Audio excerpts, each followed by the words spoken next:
The night he sat alone in a dimly lit main living room, the echoes of his most famous lyric haunted Don McLean. He had sung about the day the music died, capturing millions of hearts worldwide. Yet behind that reverie lay a private storm waiting to break. Before the applause and charts, he was a fragile boy battling asthma and longing for escape through melody and memory. Born in New Rochelle on October 2nd, 1945, Don's childhood seemed ordinary until sickness reshaped his fate. Bronchial asthma struck with vicious unpredictability, confining him to bed for days at a time. While his peers raced bikes or traded baseball cards, he lay dreaming to the crackle of his father's old Bing Crosby records. In that solitude, he found the first chords of his destiny. As early as 5, he hustled newspapers along suburban streets, memorizing the hum of porch lights and whispered headlines. That routine, unremarkable to many, later surfaced in lyrics that resonated worldwide, a simple paperboy, delivering hope on a crisp morning. Yet beneath that idyllic facade, a young Don wrestled with loneliness. Music became both his salve and his companion, filling empty rooms when friendship dared not enter. A tragedy struck again in 1960, one when his father collapsed at home, gone within hours.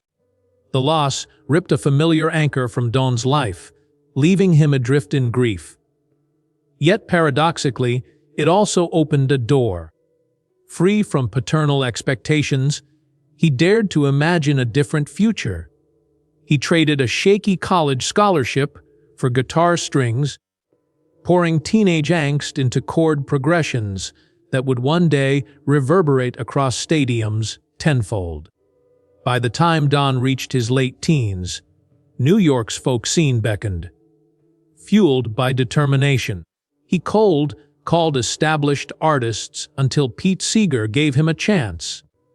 Nights at the Bitter End and Café Lena introduced him to an audience hungry for stories and sincerity. He soaked up every note, every whispered critique, sharpening his voice and pen. When he stepped off dimly lit stages, he carried the weight of countless hopes on each string. Over 6 years, Don's debut album faced 72 rejections.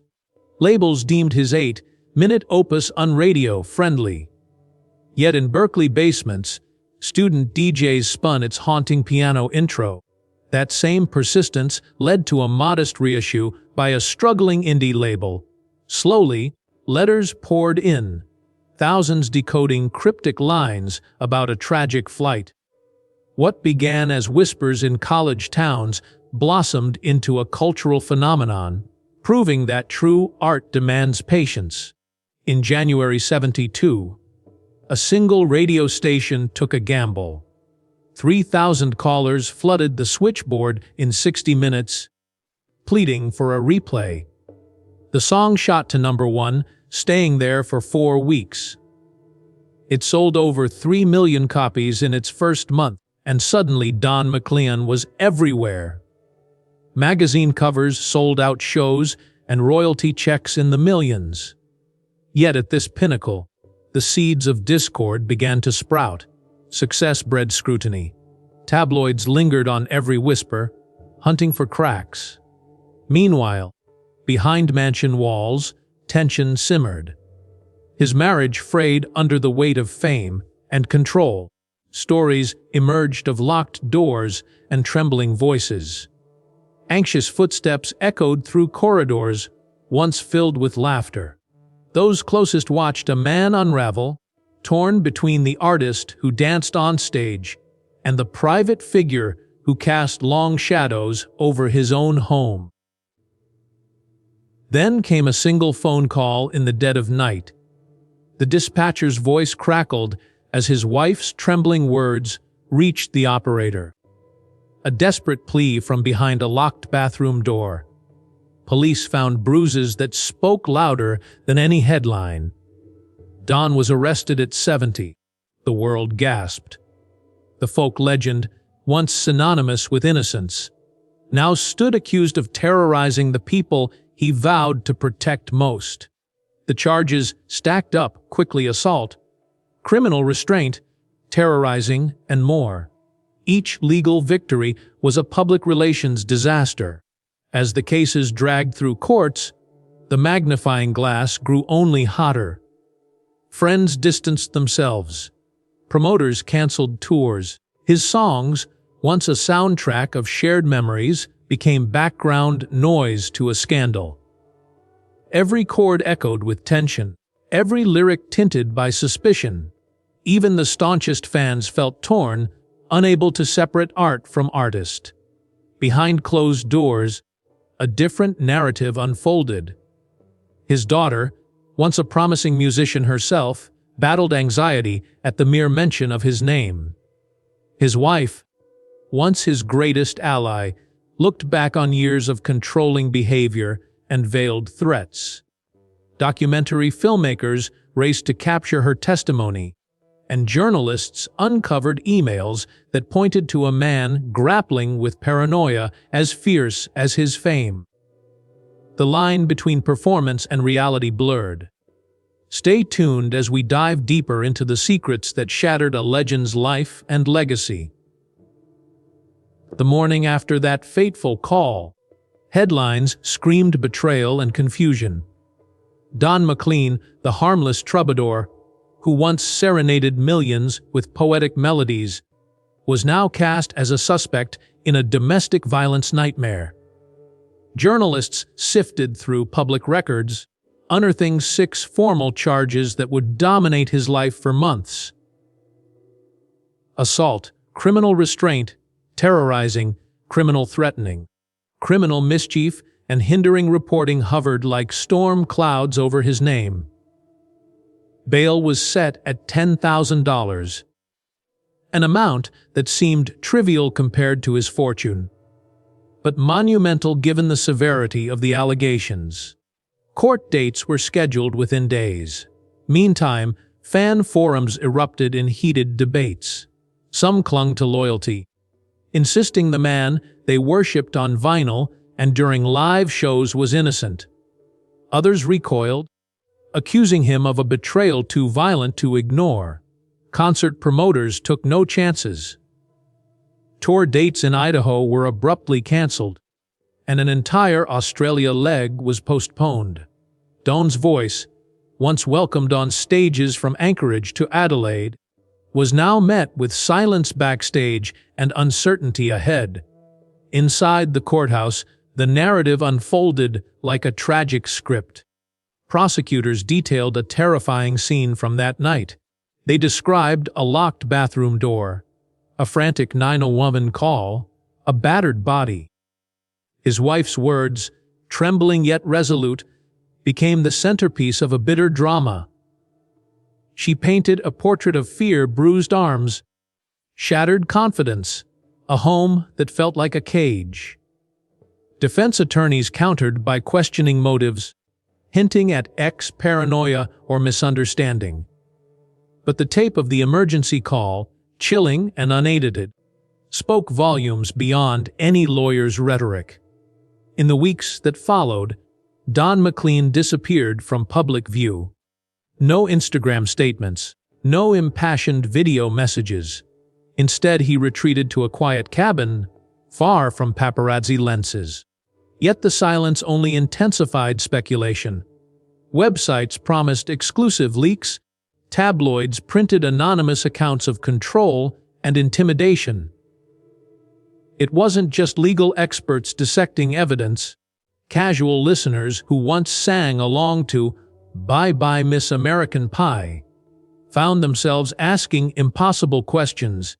Could the boy who mourned Buddy Holly become a man capable of terrorizing his own family? Throughout this tumult, his daughter remained painfully silent for a time. But private letters detailed a childhood steeped in anxiety. She spoke of a father whose unpredictable anger turned minor mistakes into major conflicts. A misplaced lamp could trigger a tirade. A wrong word could lead to weeks of Cold War. The house in Camden, Maine, once a childhood fantasy, was recast as a domain ruled by paranoia.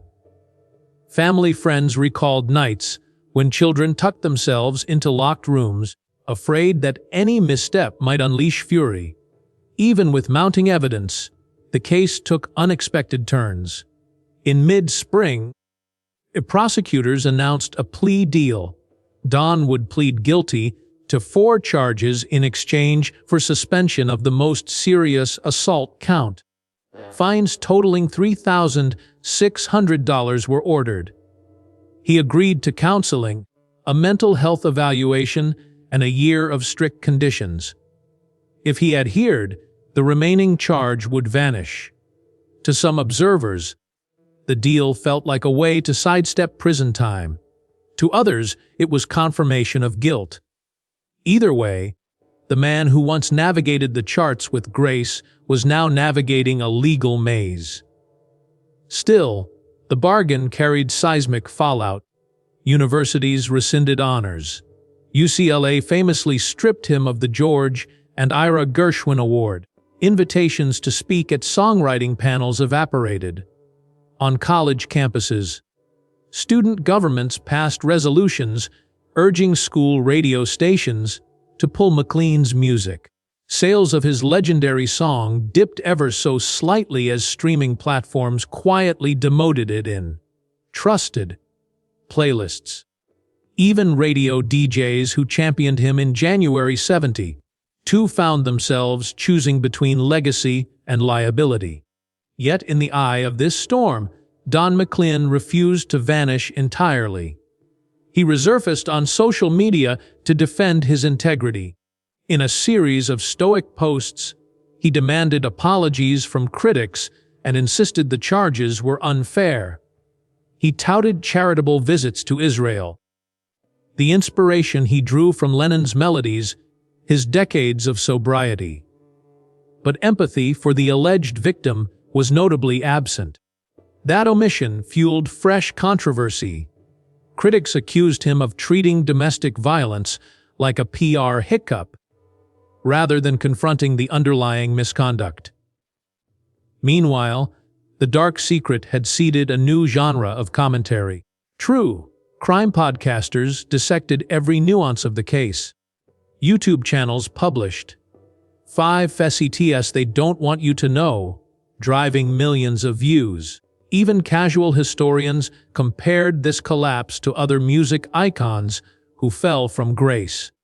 Some traced parallels to Neil Diamond's meltdown or the Rolling Stones' sordid scandals. In living rooms across the globe, fans asked, was this another tragic byproduct of rock stardom? Could his legacy still survive this storm? Amid the wreckage of his reputation, Don McLean turned inward, seeking solace in creation. He retreated to his secluded Maine estate, surrounded by weathered pines and salt-laced air, determined to reclaim the voice that once united generations. Each dawn found him wandering overgrown paths, humming fragments of melodies that once filled concert halls. His journals brimmed with unfinished lyrics, sketches suggesting both redemption and remorse. Neighbors glimpsed him pacing near rocky coves, his silhouette etched against a gray horizon, as if searching for clarity beyond scandal. Music remained his refuge, the only language he felt truly understood him. Inside his study, he annotated chords, hoping each note might help rebuild what headlines had broken. His first outreach to a fractured audience arrived in late 2017 with a surprise digital EP titled Resilience. Across 4 intimate tracks, McLean confessed missteps with unguarded lyrics and spare guitar chords. The opening song, Empty Chairs, Revisited, addressed his family's trauma directly, weaving a somber piano line beneath verses pleading for forgiveness. Critics met the EP with cautious curiosity. Some lauded his raw transparency, while others dismissed it as a strategic appeal. Yet streaming numbers surged as listeners flocked to decide for themselves. The experiment proved that even tarnished icons can command attention if they dare to confront dark chapters with authenticity. Social media buzzed with clips of him addressing fans in candid studio sessions. In March 2018, McLean stepped onto a humble Newport stage for a charity benefit, trading stadium grandeur for a few hundred earnest faces. He began with a softly plucked Magdalene Lane, the melody now tinged with sorrow and resolve. Midway through, he paused, voice cracking, dedicating the set to those hurt by his actions. Cell phone lights flickered as the audience recorded his confession, and social platforms ignited with reactions. Some listeners offered forgiveness, praising his courage. Others scoffed at what they called a calculated move. Yet the performance underscored a simple truth: accountability is messy, but silence can never clear the air. For McLean, the evening felt like both penance and resurrection wrapped in one. Despite flashes of sympathy, mainstream redemption remained elusive. His subsequent single, Shadow Hands, blended confessional lyrics with folk, rock flair, but struggled to gain airtime. Industry insiders whispered of behind the scenes boycotts, and many radio programmers refused to take calls for the track. Yet grassroots support swelled. His most loyal followers shared Shadow Hands across niche playlists, sparking debates on forums and podcasts. Pop culture commentators argued it was his strongest work since American Pie, while others lamented that the man's art would forever be overshadowed by headlines. He found solace in writing, penning new drafts in solitude that teased future releases.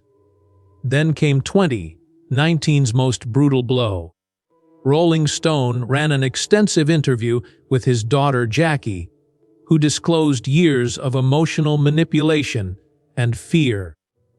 She painted a picture of a home where minor missteps triggered rages that scarred childhood memories. The article's cover tagline read, "American Pie's Hidden Heartbreak." Public reaction was swift. Sale figures of his catalog dipped for the first time, and streaming services adjusted mood playlists. McLean fired back with a terse statement condemning the piece as exploitative. Debates flared on social platforms, dividing long-time supporters and newcomers alike in real time. Amid that controversy, an unexpected opportunity arose. A documentary crew proposed an unvarnished look at McLean's life, promising equal time for victims and for him. Hesitant yet hopeful, he permitted months of filming in Maine, Nashville, and Nashville's cavernous studios. The resulting film, American Pie Unraveled, premiered at a renowned independent festival. It interwove archival concert clips, candid interviews with his ex-wife and daughter, and voice-over reflections from the artist himself. Critics hailed it as courageous and heartbreakingly honest. Festival audiences and streaming subscribers alike responded with a mix of empathy, outrage, and renewed fascination for the man behind the myth. With the documentary's impact still unfolding, McLean sought a final move. Aligning with survivors of domestic violence, he announced a concert pledging royalties to support healing programs. The event sold out quickly and raised thousands of dollars. Media praised the gesture as a genuine step toward restitution, though skeptics questioned its timing. Yet for many, witnessing survivors share their stories on the same stage, where he once performed, felt like progress. It remained unclear whether forgiveness would ever fully replace betrayal, but conversation had undeniably shifted dramatically. The road to redemption never follows a straight line. Just months after the documentary's release, Don McLean faced a new crossroads. Critics hailed his raw honesty, but old wounds still festered in public memory. The pandemic shuttered live venues, forcing him to find alternate ways to connect. He turned to live streaming intimate performances from his main living room. Vintage guitar in hand, his voice carrying across screens filled with digital faces. Supporters tuned in, drawn by curiosity and compassion. Yet for every applauding comment, a skeptical remark surfaced. Why should we trust him now? The tension between appreciation and cynicism framed each broadcast, shaping his journey in real time. Night after night, he introduced stripped-down versions of songs, both beloved and obscure, each performance a step on a personal tightrope. Fans immersed themselves in every nuance, dissecting guitar vibrato and lyric tweaks as if seeking evidence of inner change or hidden motives. Behind the screen's veneer, McLean wrestled with his conscience. Isolation stoked reflection on choices that once seemed inconsequential but now bore sobering weight. He revisited old journals, grappling with entries penned during youthful ambition before fame warped his sense of self. In a candid blog post titled, "Fragments of a Fading Man," he admitted that the adulation of millions had blinded him to the suffering in his personal life. The post included passages remembering nights of anger that ended in remorse, and mornings spent praying for forgiveness.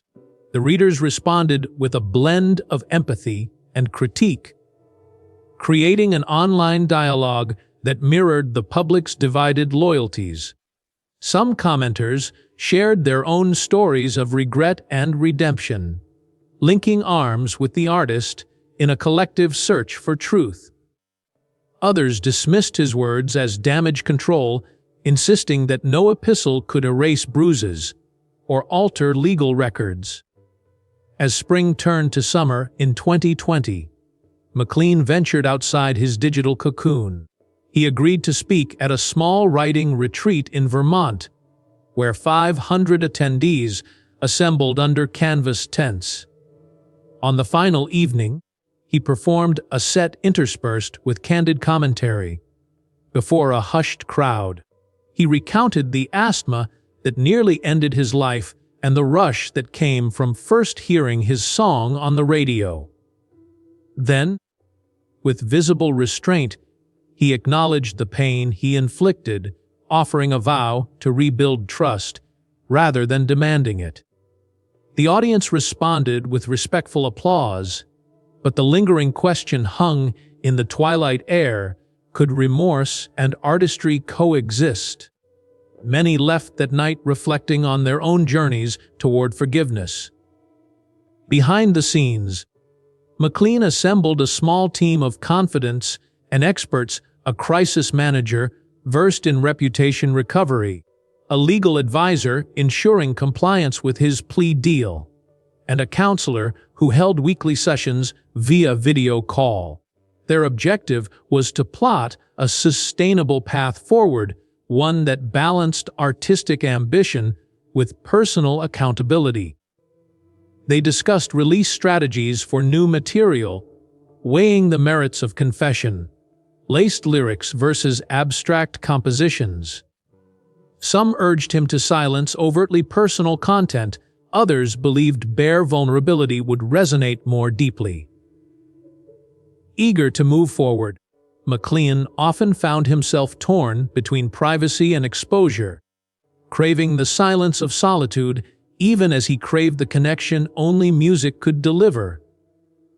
During one late-night brainstorming session, they hatched the idea for an innovative project called Songs of Reckoning, a concept album exploring personal accountability through a series of narrative vignettes. Songs of Reckoning, was unveiled in early 2021, featuring 10 tracks that wove together elements of folk, Americana, and indie rock. The opening number, Glass Houses, used stark metaphors of fragile walls to confront his past misdeeds, while Midnight Dispatch reconstructed the harrowing emergency call with somber instrumentation and whispered vocals. Critics noted the album's ambitious structure. Each song represented a different emotional stage, from denial and anger to acceptance and hope. Listeners praised its bravery, but remained divided on its overall sincerity. Some hailed it as a masterful confession that transcended simple apology, others dismissed it as self-serving dramatization. Sales were moderate, reflective of an era where streaming charts often prioritize novelty over nuance. Yet the album found a devoted following among mature audiences seeking layered storytelling. Beyond the studio, McLean embarked on a scaled-back acoustic tour, opting for small theaters and community arts centers. Attendance hovered around 500 per show, each date framed as both concert and communal conversation. Before each performance, he held an intimate Q&A, answering questions about his creative journey and accountability. Patrons reciprocated with thoughtful reflections on forgiveness, sparking moments of collective vulnerability under dim lights. Financially, the tour barely broke even, but for McLean the artistic payoff eclipsed any monetary reward. Still, he cherished every handshake and every shared tear. He stepped off stage in that small Vermont theater with a quiet determination, knowing the next steps would define not just his career but his character. After Songs of Reckoning and the intimate acoustic tour, Don McLean had glimpsed the fragile line between confession and self-exposure. In private moments, he replayed audience reactions, tears on cheeks, hushed applause, sometimes awkward silence, and wondered whether any of it signified true forgiveness or simply required more contrition. He felt compelled to translate that uneasy energy into something substantive. Over summer afternoons at a rented lakeside cabin, he sketched new song ideas that blended reflective lyricism with broader themes: accountability, resilience, and the lingering scars of fame.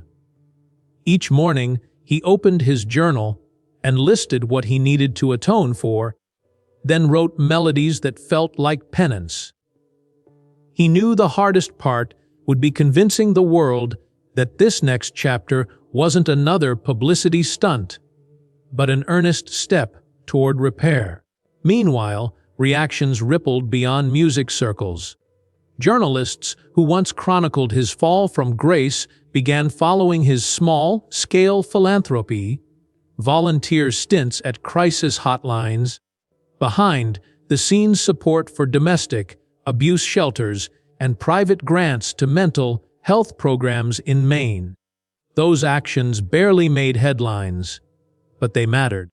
One local paper ran a feature on the cottages McLean funded for survivors seeking short-term refuge, noting it bore the discreet name Melody House, in homage to his own refuge in song.